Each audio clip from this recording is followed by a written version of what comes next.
Type of students ആണുള്ളത്. ഒന്ന്, സ്കൂളിൽ ഭയങ്കര ആക്റ്റീവായിട്ട് എല്ലാത്തിനും ഫ്രണ്ടിലുണ്ടായിരുന്ന ഒരാളും, പക്ഷെ കോളേജ് ആയപ്പോഴത്തേക്കും ക്വയറ്റ് ആയിട്ട് സ്വന്തം കാര്യം മാത്രം നോക്കി തിരിച്ച് വീട്ടിൽ പോകുന്ന ഒരു ടൈപ്പ്.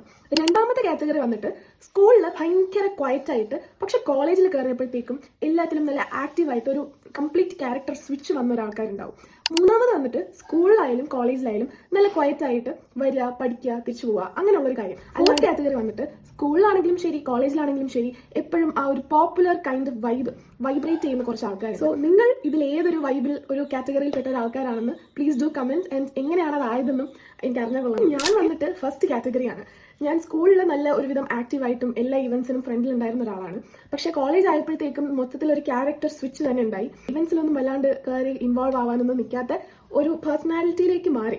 അതിന് എൻ്റെതായിട്ടുള്ള കുറച്ച് റീസൺസ് എനിക്കുണ്ട്. എക്സ്പെക്ട് ചെയ്തിരുന്ന ഒരു കോളേജിൽ നിന്നും വളരെ വ്യത്യസ്തമായ ഒരു കോളേജിലേക്കാണ് ഞാൻ പോയത്. ഇനിഷ്യൽ ഡേയ്സിലൊക്കെ എനിക്ക് എൻ്റെ ക്ലാസ്സിലുള്ള കുട്ടികളുമായിട്ടുള്ള ഒരു വൈബ് അത്ര കംഫർട്ടബിൾ ആയിരുന്നില്ല. പക്ഷേ ഇപ്പോൾ ഞാൻ തേർഡ് ഇയർ ആയി കോളേജിൽ. ആൻഡ് ഇപ്പോൾ ഞാൻ അഡ്ജസ്റ്റ് ആയി. ലൈക്ക് എൻ്റെ വൈബിലുള്ള കുറച്ച് ഫ്രണ്ട്സിനെ ഞാൻ ഒപ്പിച്ചെടുത്തു. ആൻഡ് അവർ എന്നെ പോലെ തന്നെയാണ്. സോ അങ്ങനെ ഒരു ക്യാരക്ടർ സ്വിച്ച് ഉണ്ടായിട്ടുണ്ട്.